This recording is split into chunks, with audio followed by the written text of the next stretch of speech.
مدینہ کا بازار تھا۔ گرمی کی شدت اتنی زیادہ تھی کہ لوگ نڈھال ہو رہے تھے۔ ایک تاجر اپنے ساتھ ایک غلام کو لیے پریشان کھڑا تھا۔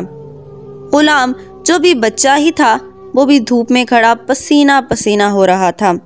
تاجر کا سارا مال اچھے داموں بک گیا تھا، بس یہ غلام ہی باقی تھا جسے خریدنے میں کوئی بھی دلچسپی نہیں دکھا رہا تھا۔ تاجر سوچ رہا تھا کہ اس غلام کو خرید کر شاید اس نے گھاٹے کا سودا کیا ہے۔ اس نے تو سوچا تھا کہ اچھا منافع ملے گا، لیکن یہاں تو اصل لاگت ملنا بھی دشوار تھا۔ اس نے سوچ لیا تھا کہ اب اگر یہ غلام پوری قیمت پر بھی بکا تو وہ اسے فوراً بیچ دے گا۔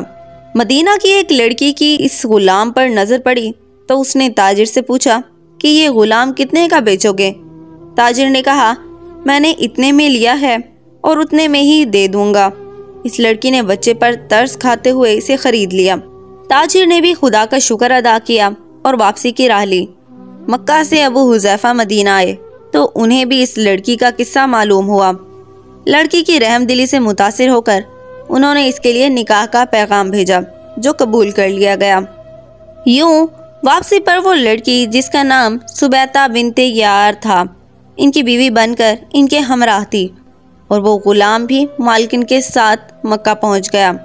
ابو حذیفہ مکہ آ کر اپنے پرانے دوست عثمان ابن عفان سے ملے تو انہیں کچھ بدلا ہوا پایا اور ان کے رویے سے سرد مہری محسوس کی۔ انہوں نے اپنے دوست سے پوچھا کہ عثمان یہ سرد مہری کیوں؟ تو عثمان بن عفان نے جواب دیا کہ میں نے اسلام قبول کر لیا ہے اور تم ابھی تک مسلمان نہیں ہوئے، تو اب ہماری دوستی کیسے چل سکتی ہے؟ ابو حذیفہ نے کہا، تو پھر مجھے بھی محمد صلی اللہ علیہ وآلہ وسلم کے پاس لے چلو اور اسے اسلام میں داخل کر دو جسے تم قبول کر چکے ہو۔ چنانچہ حضرت عثمان نے انہیں نبی کریم صلی اللہ علیہ وآلہ وسلم کے خدمت میں پیش کیا اور وہ کلمہ پڑھ کر دائرہ اسلام میں داخل ہو گئے۔ گھر آ کر انہوں نے اپنی بیوی اور غلام کو اپنے مسلمان ہونے کا بتایا تو ان دونوں نے بھی کلمہ پڑھ لیا۔ حضرت ابو حذیفہ نے اس غلام سے کہا کہ چونکہ تم بھی مسلمان ہو گئے ہو اس لیے میں اب تمہیں غلام نہیں رکھ سکتا، میری طرف سے اب تم آزاد ہو۔ غلام نے کہا، آقا میرا اب اس دنیا میں کوئی نہیں آپ دونوں کے سوا، آپ نے مجھے آزاد کر دیا تو میں کہاں جاؤں گا؟ حضرت ابو حذیفہ نے اس غلام کو اپنا بیٹا بنا لیا اور اپنے پاس ہی رکھ لیا۔ غلام نے قرآن پاک سیکھنا شروع کر دیا اور کچھ ہی دنوں میں بہت سا قرآن یاد کر لیا، اور جب قرآن پڑھتے تو بہت خوبصورت لہجے میں پڑھتے۔ ہجرت کے وقت نبی کریم صلی اللہ علیہ وآلہ وسلم سے پہلے جن صحابہ نے مدینہ کی طرف ہجرت کی ان میں حضرت عمر کے ساتھ حضرت ابو حذیفہ اور ان کا یہ لے پالک بیٹا بھی تھا۔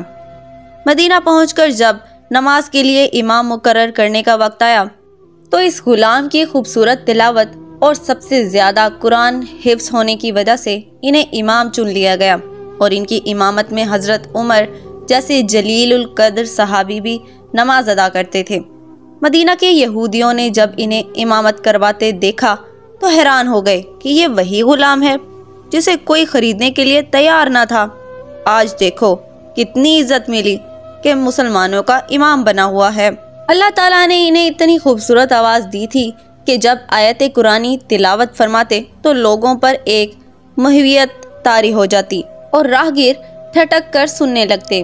ایک دفعہ امیر المومنین حضرت عائشہ کو رسول اللہ صلی اللہ علیہ وآلہ وسلم کے پاس حاضر ہونے میں دیر ہوئی تو آپ صلی اللہ علیہ وآلہ وسلم نے توقف کی وجہ پوچھی تو بولی کہ ایک قاری تلاوت کر رہا تھا، اس کے سننے میں دیر ہو گئی، اور خوش الحانی کی اس قدر تعریف کی کہ حضرت صلی اللہ علیہ وآلہ وسلم خود چادر سنبھالے ہوئے باہر تشریف لے آئے۔